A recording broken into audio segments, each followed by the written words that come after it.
রাস্তা দিয়ে যাওয়ার সময় আমাকে একজন প্রশ্ন করলো, ভাই আমি আমার গ্লুকোজ লেভেলটাকে কন্ট্রোলে রাখতে চাই, আমাকে কিছু ইজি টিপস দেন।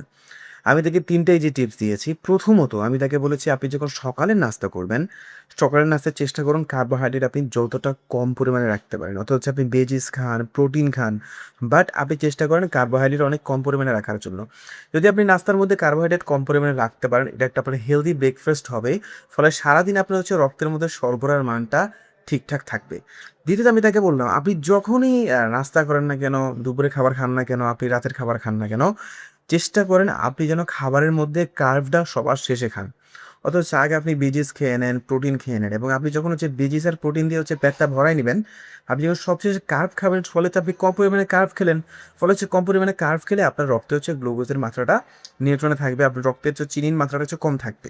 এরপর আমি তাকে যেটা বললাম সেটা হচ্ছে, সে যখন খাবার খাবে, প্রত্যেক খাবারের পর সে যেন হচ্ছে ৫ থেকে ৭ মিনিট হাঁটে।